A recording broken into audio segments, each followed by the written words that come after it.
Hello बच्चों, let's see this question. Two spherical conductors, each of capacity C, are charged to potential 25 volt and 10 volt. These are connected by a wire. Then the loss of energy will be. ठीक है भाई, तो हमें क्या बोला गया कि दो कैपेसिटर्स हैं, दोनों के दोनों एक दूसरे से आइडेंटिकल हैं, करेक्ट?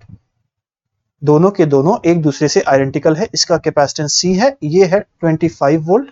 इसका कैपेसिटेंस C है और ये है 10 वोल्ट, करेक्ट? अब क्या हुआ, इन दोनों को हमने वायर से कनेक्ट कर दिया तो ये नॉर्मल से पैरेलल में कनेक्ट हो जाएंगे. अब मैं कहता हूं कि हमें निकालना क्या है, हमें बेसिकली निकालना है कितना लॉस इन एनर्जी हुआ. तो हमें सबसे पहले इनिशियल एनर्जी निकालनी पड़ेगी. इनिशियल एनर्जी होगी half into C into V square. V square पहले वाले कैपेसिटर का कितना है 25 का स्क्वायर, और दूसरे वाले कैपेसिटर के लिए भी सेम चीज लिखूंगा, हाफ इंटू सी इंटू 10 का स्क्वायर. ठीक है. अब अगर मैं इस हिस्से की बात करूं और कहूं ये दोनों पॉजिटिव और नेगेटिव प्लेट हैं, तो क्या मैं इनके बीच का कॉमन पोटेंशियल लिख सकता हूं? कितना लिखूंगा अभी? 25C plus 10C upon 2C.